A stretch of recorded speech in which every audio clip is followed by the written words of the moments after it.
जय Hind guys. Now start और next video lecture. Gate का जो एग्ज़ाम मैथमेटिक्स का हुआ है उसका हम सारा सॉल्यूशंस प्रोवाइड करने जा रहे हैं। और दूसरी बात है कि सॉल्यूशंस के बाद हम बताएंगे कि इस बार की जो हमारी कट ऑफ बनेगा बेसिकली वो कितना जाएगा, सब सारी बातें होंगी। तो पहले मुझे जैसे पेपर्स मिला है, जैसे जैसे मिला है वो सब हम आपको सॉल्यूशंस उसका प्रोवाइड कर दें, उसके बाद हम लोग कट ऑफ की बात करेंगे। तो now let us start here. एक बात यहाँ यूँ कहना चाहेंगे कि इस बार का जो पेपर हुआ है मैथ का जनरली वैसे ही रहा है चाहे वो प्योर का पार्ट रहा हो चाहे फ्लैट्स का पार्ट रहा हो। जो एक परंपरा रही है गेट वालों की क्वेश्चन पूछने की, सब वही रही है। थोड़ा कुछ मॉडरेट है, क्वेश्चन कुछ इजी बने हैं, बाकी सारी चीज़ें एज इट इज़ रही हैं।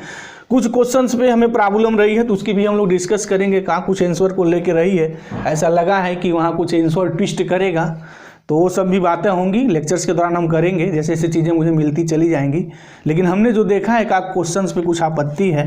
बहरहाल हम लोग चलते हैं, स्टार्ट करते हैं। जैसे एक क्वेश्चंस हमारा यहाँ लीनियर अलजेब्रा का है मैट्रिसेस पे। ये भी इजी क्वेश्चन था, इसमें कुछ ऐसा नहीं था कि एक मैट्रिक्स रहा है यम, और ये मैट्रिक्स था हमारा यम क्रॉस एन का, ठीक है। और यहाँ कंडीशंस दी गई थी कि m greater than n greater than or equal to 2, और रैंक ऑफ यम की बात जो है वहाँ एन लिखा था। देन फर्स्ट जो ऑप्शंस था वो ये था कि m x is equal to 0 has only x is equal to 0 is solutions, इसकी बात तो पूछा था। और सेकेंड में जो बात थी वो ये था कि एक ई मैट्रिक्स था जो स्क्वायर मैट्रिक्स है एन क्रॉस एन का, और कंडीशंस में है कि ए क्यूब 0 है, तो then identity plus E square is singular solutions की बात थी कि क्या सिंगुलर सॉल्यूशन अपने पास रखे था। और ऑप्शंस की बात हुई तो या दोनों ट्रू है एक ट्रू है, ऐसा कुछ रहा है। तो देख लेते हैं कि ये जो मैट्रिक्स यम है हमारा उसका आर्डर यम बाई एन का है, और rank of M is equal to N है। कहने की मीनिंग है कि यम का जो आर्डर है वो यम बाई एन है, और रैंक ऑफ यम जो है एन है। इजी क्वेश्चन है। तो कह रहा है कि m x is equal to 0 has only 0 solution. तो सबको पता है m x is equal to 0, ये जो होमोजीनियस इक्वेशन होता है वो ऑलवेज है जो सॉल्यूशंस या तो 0 सॉल्यूशन होगा और इनफाइनाइट सॉल्यूशन होगा। और जो नंबर्स ऑफ हमारे लीनियरली इंडिपेंडेंट सॉल्यूशन होते हैं वो n-r होते हैं। n जहाँ क्या है नंबर्स ऑफ वेरिएबल्स, तो ये मेरे नंबर्स ऑफ वेरिएबल्स है n। और रैंक यहाँ दिया हुआ है, रैंक इज इक्वल टू यम का जो है वो n ही है, तो n-n that is equal to 0। तो हैज़ ओनली 0 सॉल्यूशंस, तो s। तो इसका जो हमारा पहला जो पार्ट था यम एक्स 0 है जो only x is equal to 0 is solutions, तो ओनली हमारे पास ये 0 सॉल्यूशंस रखेगा, ये बात हो गई। अच्छा, दूसरा ये था कि जो क्वेश्चंस बनाया गया था वो नीलपोटेंट मैट्रिक्स पे था। तो ई जो है हमारा नीलपोटेंट मैट्रिक्स है, और मुझे पता है नीलपोटेंट मैट्रिक्स की जो सारी आइगन वैल्यूज होती है सब वो 0 होती है। उसके बाद ये कहा है कि identity plus E square is singular solutions. तो आइडेंटिटी प्लस ई स्क्वायर जो होगा इसकी जो सारी आइगन वैल्यूज होगी उसकी क्या बात होगी। तो ई स्क्वायर की अगर हम लोग बात करें हाँ तो 1 plus E square is singular solution. तो ई की सारी जो आइगन वैल्यूज है वो मेरी 0 है, तो ई स्क्वायर की भी सारी आइगन वैल्यूज 0 होगी। तो आइडेंटिटी प्लस ई स्क्वायर की जो आइगन वैल्यूज आएगी वो 1 1 1 आएगी, और इसका जो रैंक होगा उसका रैंक n होगा, क्योंकि इसके डिटर्मिनेंट्स की वैल्यू 0 नहीं होगी। हमें पता है कि प्रोडक्ट ऑफ आइगन वैल्यूज जो होती है डिटर्मिनेंट्स होता है, तो डिटर्मिनेंट्स इसका 1 होगा, और इसकी मीनिंग आइगन वैल्यू 0 नहीं हुई तो रैंक इसका n ही होगा। तो रैंक अगर n होगा तो अगेन इसका भी जो सोल्यूशन होगा n-n is equal to 0 is what is singular solution. This is also right here. वो अपने पास सिंगल केवल 0 सॉल्यूशंस रखेगा, उसके अलावा कोई सॉल्यूशंस रखेगा ही नहीं। n आर्डर का अगर कोई मैट्रिक्स है और वो हमारा नॉन सिंगुलर है तो डेफिनेटली उसके पास जो आएंगे वो 0 सॉल्यूशन होंगे। तो इसको दोनों ऑप्शंस ट्रू हैं। नेक्स्ट है इसमें अगर हम लोग देखें एक और क्वेश्चन हम पिकअप करते हैं लीनियर अलजेब्रा का। ये भी इजी क्वेश्चन था, इसमें कुछ बहुत बड़ा दम नहीं था। ये W1 अगर क्वेश्चन यही है तो फिर तो उसके ऑप्शंस की भी बात करेंगे, सारी कुछ बातें होंगी। ये कंडीशन में है x1 plus 2x2 minus x3 is equal to 0। W1 एक सब स्पेस है 3 डायमेंशंस का, वो ये कंडीशन सेटिस्फाई करता है। W2 भी जो हमारा है वो एक सब स्पेस है 3 डायमेंशंस का, इसकी कंडीशंस है 2x1 प्लस 3x3। अगर 3x3 इज इक्वल टू 0 है तो उसमें जो है हमसे ये dimension of W1 plus W2 की बात है, डायमेंशन ऑफ शायद W1 इंटरसेक्शंस W2 की बात है। खैर जिन्होंने क्वेश्चंस पेपर दिया होगा उनको पता होगा क्या इस पे आया होगा, तो हम सभी बातें निकाल दे रहे हैं। तो यहाँ देखिए W1 जो मेरा होगा ना वो x y z यार x1 x2 x3 ये 3 डायमेंशनल स्पेस का है हमारा, x1 x2 x3 ये रिलेशन सेटिस्फाई कर रहा है, तो इसको लिख दीजिए। x1 हो गया, x2 हो गया, x3 की वैल्यू मैं यहाँ से लिख सकता हूँ, तो x1 प्लस 2x2। और अक्सर हम लेक्चर्स के दौरान बात करते रहते हैं कि जितने इस टाइप के हमारे टपल्स वाले जो क्वेश्चंस हैं उसमें जो नंबर्स ऑफ वेरिएबल्स आते हैं वही उसका डायमेंशन होता है। तो डायमेंशन ऑफ W1 अगर हम देखें तो कितने हो जाएंगे वेरिएबल्स, 1 है 2 है, 2 हो गया। सिमिलरली अगर हम इसकी बात भी देखें W2 के लिए, तो W2 के लिए भी x1 x2 x3 ये बात होगी। अब यहाँ x3 की जगह मैं ये लिख सकता हूँ, तो फिर ये हो गया x1 x2 कामा x3 की जगह क्या हो गया माइनस 2/3 x1।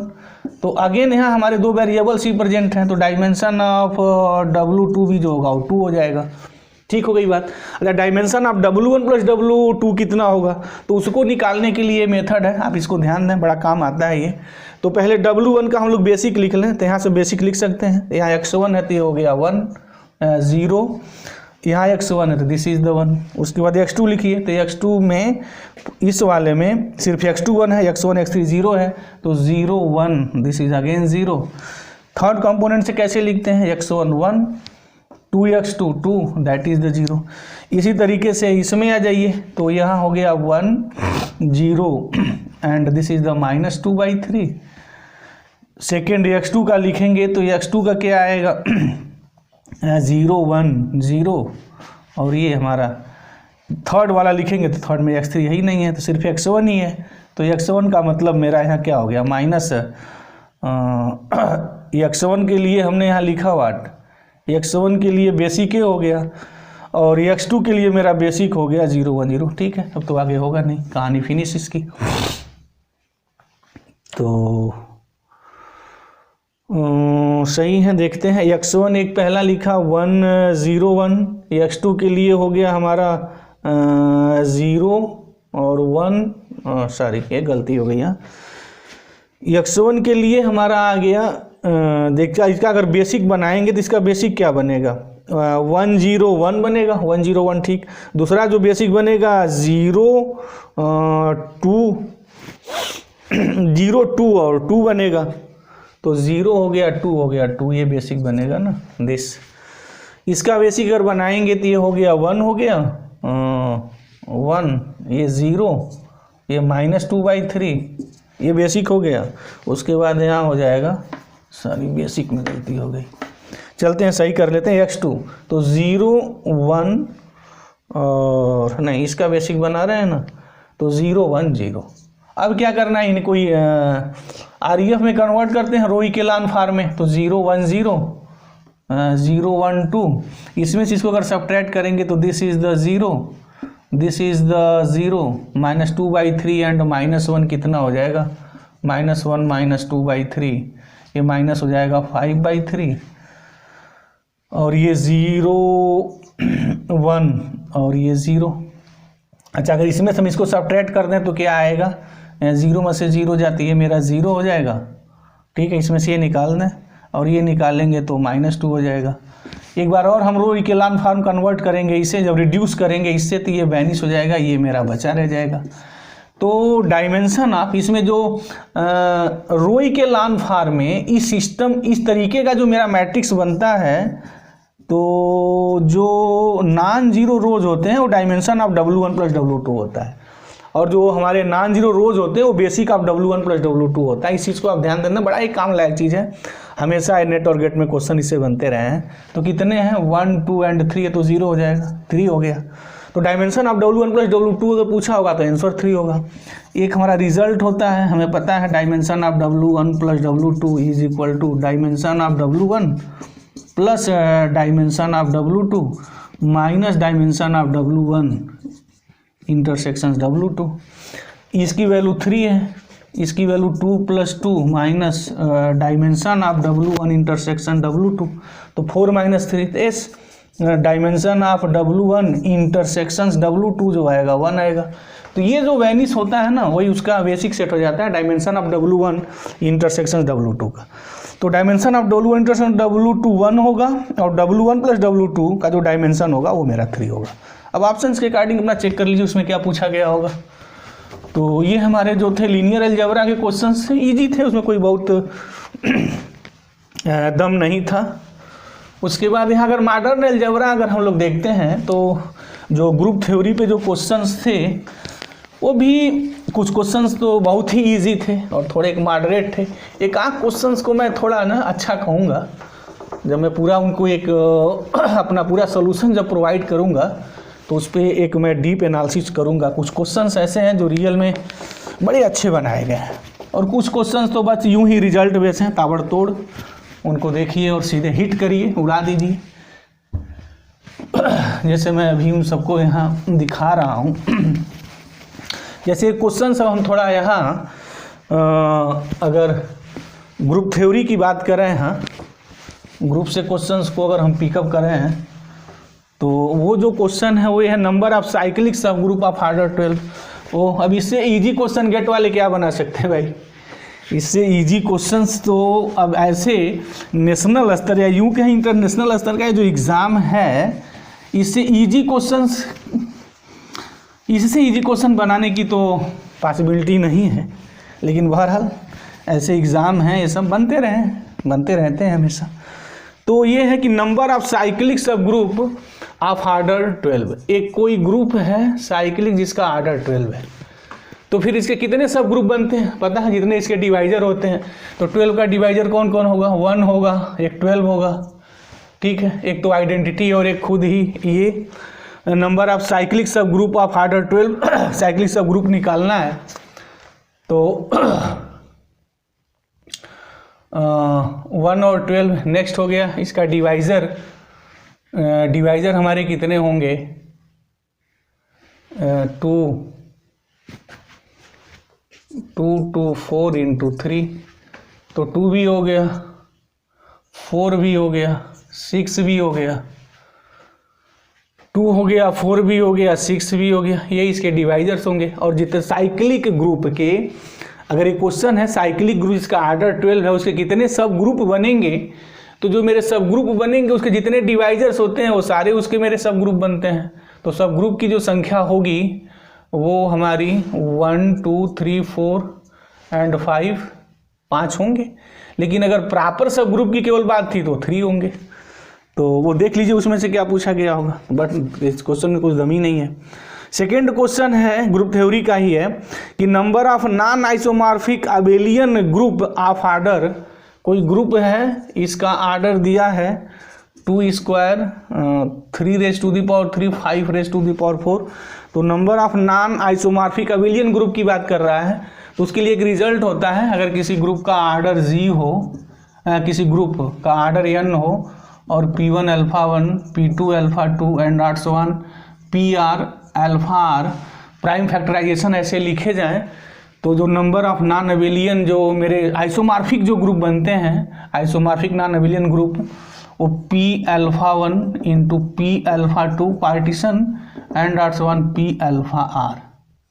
ये जो P है ना नंबर ऑफ द पार्टीशन, तो क्या हो जाएगा जो आइसोमॉर्फिक नॉन अबेलियन ग्रुप्स जो मेरे बनेंगे वही ना पूछा गया, नॉन आइसोमॉर्फिक अबेलियन ग्रुप, तो वो हो जाएगा partition of 2 into partition of 3 into partition of 4। तो 2 का पार्टीशन 2 होता है, 3 का पार्टीशन 3 और 4 का पार्टीशन जो होता है वो 5 होता है। ऐसे निकाल लेते हैं, 1 + 1 + 1 ये हो गया, एक 1 + 1 + 2 ये हो गया, एक 1 + 3 हो जाएगा और एक 2 + 2 हो जाएगा, 1 2 3 4 एंड 5। ये सब रिजल्ट तो याद ही रहना चाहिए। इस स्तर पर कोई स्टूडेंट तैयारी कर रहा है तो P4 P5 P6 P7 ये याद रहने चाहिए। तो P4 मेरा कितना हो गया 5, तो 6 30 होंगे, जो हमारे 9 आइसोमॉर्फिक जो अबेलियन ग्रुप होंगे वो 30 होंगे, 30 होंगे। जब 3 का निकालना है तो 1 + 1 + 1 एक ये हो गया, एक 1 + 2 P3 3 होता है। इस तरीके से P2 निकाल सकते हैं, P2 मेरा 2 होता है। तो जो आइसोमॉर्फिक नॉन आइसोमॉर्फिक अबेलियन जो ग्रुप बनेंगे उनकी संख्या 30 होगी। तो ये मेरी बात थी।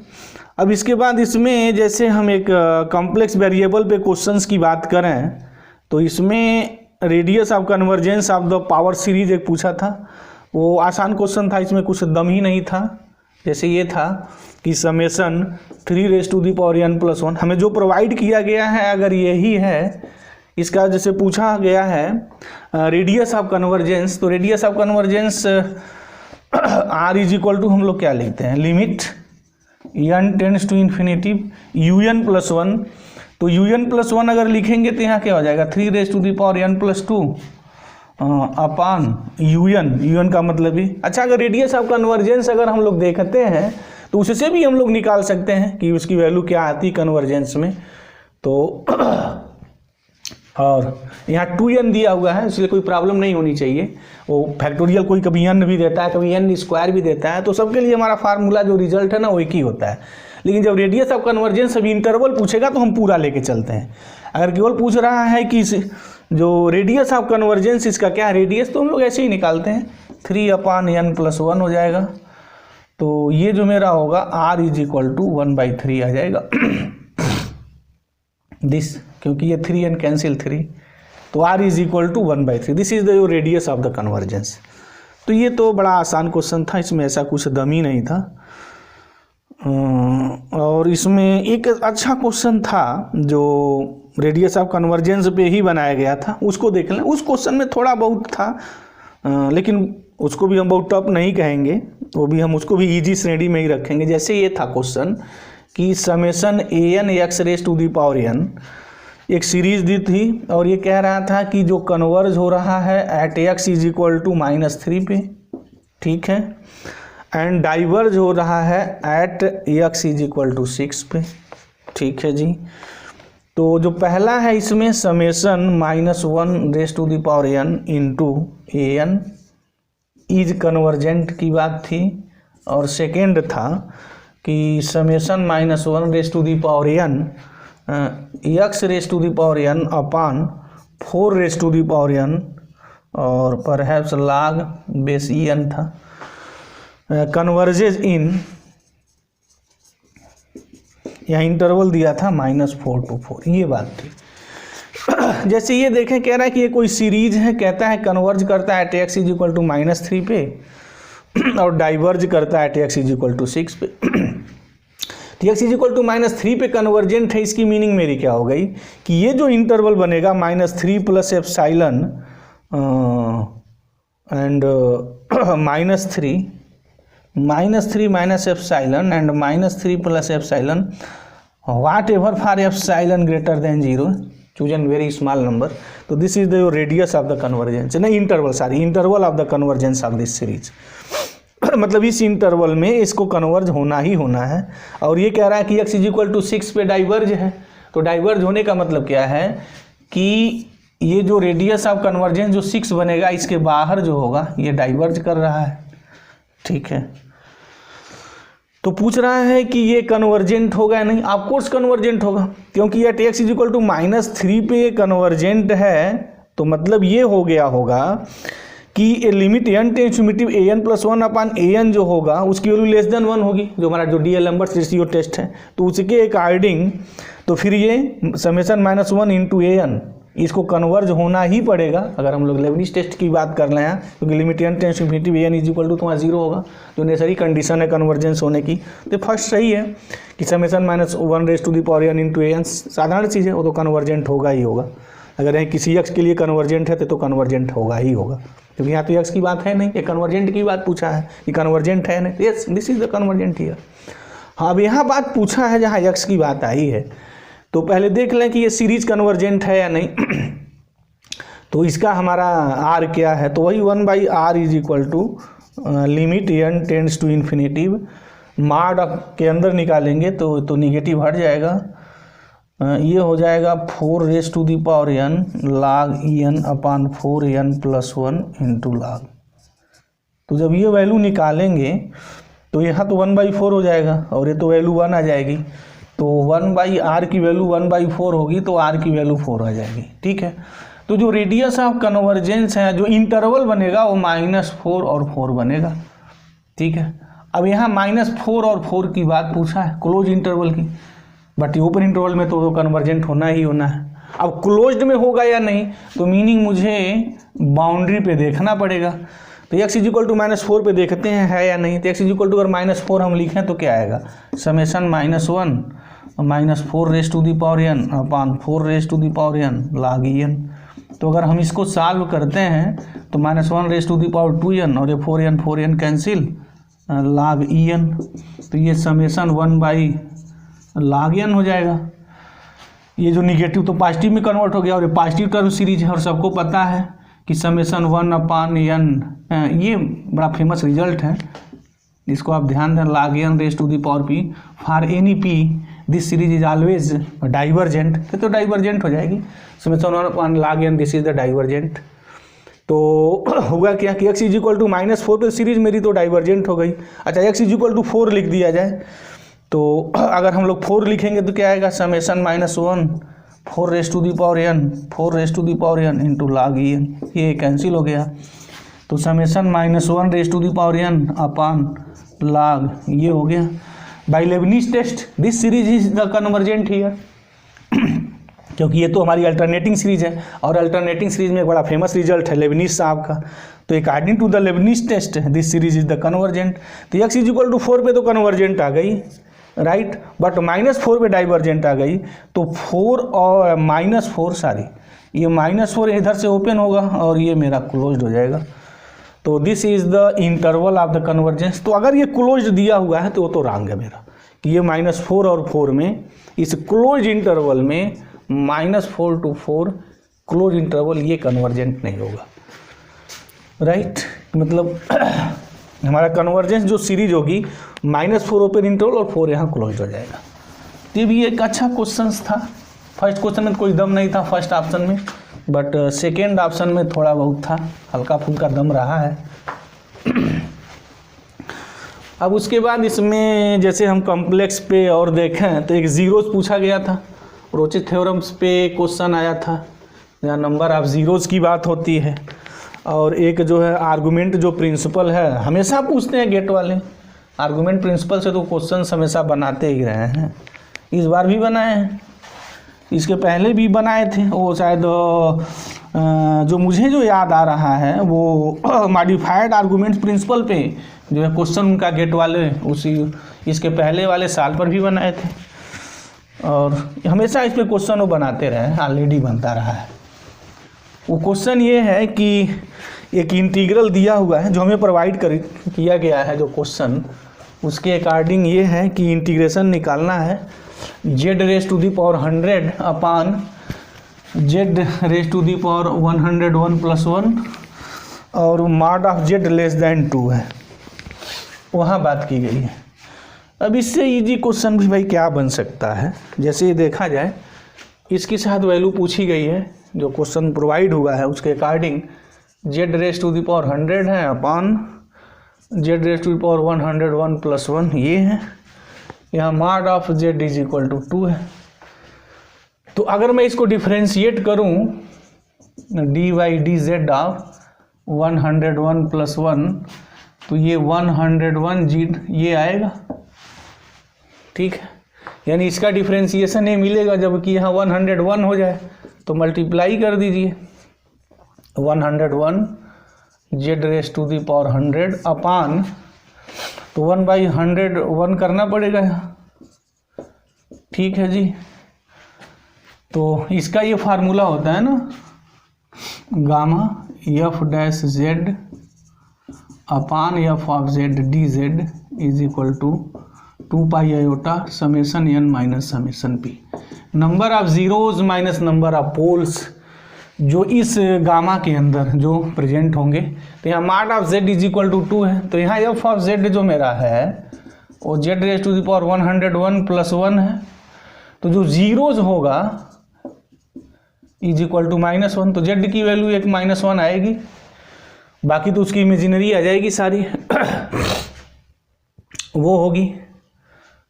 और माड ऑफ z2 पोल्स कितने होंगे हमारे, पोल्स की अगर हम लोग बात करते हैं तो यहाँ पोल्स की जो बात हो गई what is the poles here, तो f of z is equal to this, तो यहाँ तो पोल सही नहीं है, नथिंग टू द पोल्स, तो बस ज़ीरोज़ हैं मेरे, और वो जो मेरे ज़ीरोज़ हैं तो कितने हैं 1। तो अब हम लोग क्या लिखेंगे वहाँ यहाँ पोल्स तो ही नहीं है, poles this is the zero here, तो ये हो जाएगा इसकी value 2 pi i upon 101 into summation n minus summation p। तो z इज इक्वल टू -1 है, क्योंकि ये तो यूनिट सर्किल पे जो z की जो वैल्यू निकालेंगे हम लोग z इज इक्वल टू -1 अपान 101, तो इसके जो रूट्स आएंगे वो तो already mod of z is equal to 2 के अंदर ही रहेंगे, वही रहेगा, तो वही मिलना है, 0 101 ही मिलेगा। तो 2 पाई आयोटा अपान 101 ये हो गया 101 माइनस 0, तो ये कैंसिल हो गया, 2 पाई आयोटा आएगा, ये इसका आंसर होना चाहिए। दिस इज द आंसर ये। अब हम लोग नेक्स्ट क्वेश्चंस की ओर मूवमेंट करते हैं। जैसे इसमें एक रियल का क्वेश्चंस जो हमें प्रोवाइड किया गया था, अगर उस रियल के क्वेश्चंस को अगर हम लोग देखें तो क्वेश्चन ये था, तो पहले कॉम्प्लेक्स का एक और क्वेश्चन सॉल्व कर लें। जैसे ये है, इसमें जीरोस पूछा गया था, F of z is equal to ये था, ये भी आसानी था, रोचे थ्योरम्स पे है, 2z raise to the power 7 minus 7z raise to the power 5 plus 2z raise to the power 3 minus z plus 1, mod of z less than 1 की बात पूछा था। तो वो एफ ऑफ z और F of z plus g of z, ये इसको अगर हम लोग एच ऑफ जेड कहें तो ये देखते हैं। तो अगर मैं इसको ले लूँ दिस, तो 2 2 4 1 5, तो ये mod of 7z raise to the power 5, अगर mod of z is equal to 1 हम बाउंड्री की बात करें तो 7 आ जाएगा, और बाकी इससे लेस देन 7 हो जाएंगे। तो इसको जो नंबर्स ऑफ जो जीरोज होंगे वो 5 होंगे। आसान सा क्वेश्चन था, इसमें कुछ दम ही नहीं था, हमारे अकॉर्डिंग वो 5 होना चाहिए। अब इसमें एक क्वेश्चन जैसे हम लोग देखें, जो सीक्वेंस का था जो भेजा गया कुछ इस टाइप का था, xn plus 1 is equal to xn by 2 plus 1 upon xn minus 1। अगर ये क्वेश्चन रहा है तो ये सीक्वेंस कन्वर्जेंट है या डाइवर्जेंट है तो बता दें। अगर इस टाइप का क्वेश्चन है, सीक्वेंस पक्का कन्वर्जेंट होता है। वो किस में कन्वर्ज होता है, वो सबसे आसान ट्रिक है, एक हिट मेथड। मान लीजिए कि जो सीक्वेंस है हमारा एल पे कन्वर्जेंट होता है, तो xn प्लस 1 भी एल पे कन्वर्जेंट होगा, xn माइनस 1 भी एल पे कन्वर्जेंट होगा जब n इन्फिनिटी की ओर टेंड करेगा। मतलब जब n इन्फिनिटी की ओर टेंड करेगा तो सीक्वेंस का इवन टर्म्स हो, आड टर्म्स हो, कोई भी टर्म्स हो, वो एल की ओर ही टेंड करेगा। तो this is the l and this is the l by 2 plus 1 by l. अगर ये ले आते हैं तो l minus l by 2 is equal to what 1 by l. तो this is the l by 2 is equal to 1 by l. तो l square is equal to 2, तो l is equal to plus minus root 2। तो root 2 को की ओर भी converge कर सकता है, माइनस रूट 2 की ओर कन्वर्ज कर सकता है। लेकिन मुझे पता है कि सीक्वेंस किसी एक ही की ओर कन्वर्ज करता है, या तो ये होगा या तो ये होगा। अगर सीक्वेंस के सारे टर्म पॉजिटिव हैं तो ये होगा, अगर कोई एक टर्म अगर निगेटिव हो गया तो फिर कन्वर्जेंस से हो जाएगा। तो अकॉर्डिंग टू द क्वेश्चन देखना पड़ेगा, सीक्वेंस के सारे टर्म अगर पॉजिटिव हैं तो पक्का उसका जो कन्वर्जेंस होगा, कन्वर्जेंस जो सीक्वेंस करेगा वो रूट 2 पर ही करेगा। तो ये भी था, तो क्वेश्चन इजी था, इसमें भी कोई बहुत वैसा दम नहीं था। उसके बाद एक क्वेश्चन इसमें अगर हम थोड़ा पीडी और ओडी की अगर देखें तो जैसे एक यहाँ कौशी प्रॉब्लम पे क्वेश्चन है, वो कौशी प्रॉब्लम पे ये क्वेश्चंस दिया है, ये है x curly u by curly x plus x square plus y curly u by curly y is equal to u है। अगर यही है और कंडीशंस में दिया हुआ है U two Y is equal to Y minus 4 है और पूछा जा रहा है u12 पे वैल्यू क्या होगी, ये पूछा जा रहा है। तो आसान है इसको लगाने का, तो एक ही वो फिक्स मेथड है, dx अपान एक्स हो गया, dy अपान एक्स स्क्वायर प्लस वाई हो गया और du अपान यू हो गया। तो इसको अगर हम लोग ले लें क्या हो जाएगा, x is equal to U c1 लिख सकते हैं। तो अगर इसको हम लोग सॉल्व करें तो x बाई यू c1 हो गया, एक ये रिलेशन मेरा आ गया। अब उसके बाद क्या करते हैं उसके बाद हम लोग इसमें से एक्स यू का रिलेशन हमने निकाल लिया, अब एक वाई एक्स का रिलेशन निकाल लीजिए। तो जैसे हम इसको और इसको ले लें इस रेशियो को, तो ये D X by x is equal to D Y upon X square plus 1। देखिए जब इस टाइप का क्वेश्चन हो ना, तो जब एक्स इसको डिवाइड कर रहा है या वाई इसको डिवाइड कर रहा हो, तो हमेशा वो जो होता है फर्स्ट ऑर्डर फर्स्ट डिग्री वो लीनियर डिफरेंशियल इक्वेशन होता है। जब भी ऐसा कहीं हो ना तो ऑलवेज कीप इन माइंड।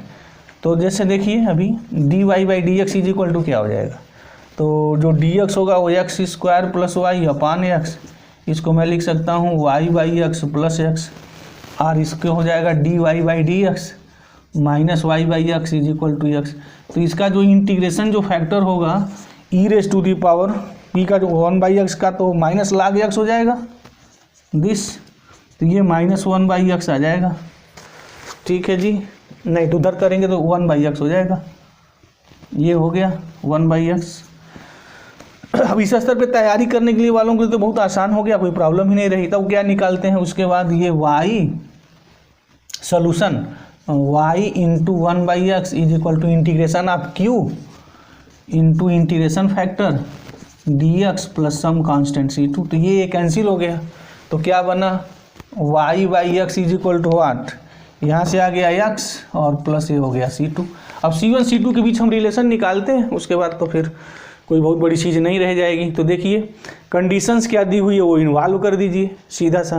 कह रहा है कि u2y is equal to Y minus 4 given है, तो फिर कैसे निकालेंगे हम लोग, क्या करिए ना यहाँ कंडीशंस लगा दीजिए। जैसे फर्स्ट वाले में x के जगह हम 2 लिखेंगे तो 2 हो गया, और ये u है तो u y माइनस 4 है, तो y minus 4 is equal to मेरा क्या आ गया c1, ये आ गया।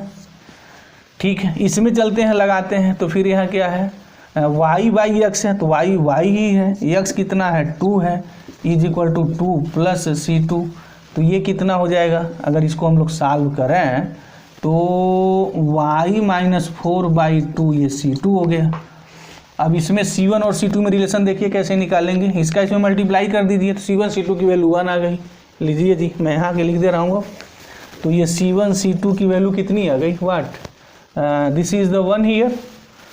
अच्छा c1 क्या है, डायरेक्ट रिलेशन आ गया x बाई यू है इंटू c2 क्या है, what is the c2, c2 भी हम लोग निकाले हैं, क्या हो जाएगा वहाँ से y by X minus X, तो y बाई एक्स और minus X this is equal to 1 हो गई बातें। किस पे मुझे वैल्यू निकालना है, 1 2 पे वैल्यू निकालना है, x1 लिख दीजिए y2 लिख दीजिए, तो x1 हो गया, u की वैल्यू निकालनी ही है, y हमारा कितना है 2 है, तो 2 by 1 minus 1 is equal to 1। तो इसको जब हम सॉल्व करेंगे तो this implies u is equal to 1, yes this is the answer here. तो u की वैल्यू जो है मेरी इस कंडीशंस पे 1 आएगी। तो ये हमारे क्वेश्चंस रहे हैं। इसमें एक क्वेश्चंस और हम जो है जैसे अब वो क्वेश्चंस जो थोड़ी यहाँ कंट्रोवर्सी की हुई है, नेक्स्ट वीडियो लेक्चर्स में हम उस पर डिटेल्स में सॉल्व करेंगे। तो मुझे उम्मीद है कि जो क्वेश्चंस मुझे प्रोवाइड किया गया था उस क्वेश्चंस का हमारा ये सलूशन है, और बहुत जल्दी हम पूरे कंप्लीट जैसे जैसे चीज़ें मुझे मिलती जाएंगी हम उसे कंप्लीट सॉल्यूशंस जो है प्रोवाइड करते जाएंगे। और उसके जस्ट बाद हम एक बनाएंगे कि इस बार का जो गेट की मैथमेटिक्स की जो हमारी कट ऑफ जाने वाली है, तो चाहे वो जनरल की हो, ओबीसी की हो SC ST की वो क्या होगी, उसके बारे में हम लोग पूरी डिटेल्स में बात करेंगे। तो जय हिंद गाइस, थैंक यू।